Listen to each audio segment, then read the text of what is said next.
దారాన్ని ఉపయోగించడం ద్వారా వక్రరేఖ యొక్క పొడవుని కొలవవచ్చు. చలనం అనేది కాలానుగుణంగా ఒక వస్తువు యొక్క స్థానంలో మార్పు. రేఖీయ చలనం అంటే మనకి రోడ్డు మీద వాహన చలనము, పరేడ్లు, సైనికుల కవాతు, కిందికి పడుతున్న ఒక రాయి, ఇవన్నీ ఒక సరళ రేఖ ద్వారా ప్రయాణం చేసినట్టుంటాయి కాబట్టి అది రేఖీయ చలనం. వృత్తాకార చలనం అంటే చలనంలో చేతికి వస్తువుకు గల దూరం స్థిరం. అంటే మనం ఒక లఘులోలకాన్ని వేసినప్పుడు ఎంత దూరం వెళ్తుందో అంతే దూరం వస్తుంది. అలా రిపీటెడ్గా జరుగుతుంటే దాన్ని మనం వృత్తాకార చలనం అంటాం. అదే విద్యుత్ ఫ్యాన్ యొక్క బ్లేడ్, గడియారపు ముళ్ళు, గుర్తించబడిన బిందువు యొక్క చలనం అనేది వృత్తాకార చలనంకి ఉదాహరణలు.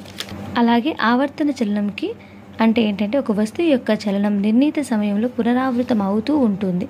అంటే లోలకం చలనం, ఉయ్యాల మీద పిల్లల చలనం, ముందుకు వెనుక కదులుతున్న చెట్టు కొమ్మ, గిటార్ యొక్క తీగలు, డ్రమ్స్ యొక్క పొరలు, ఇవన్నీ ఆవర్తన చలనానికి ఉదాహరణలు.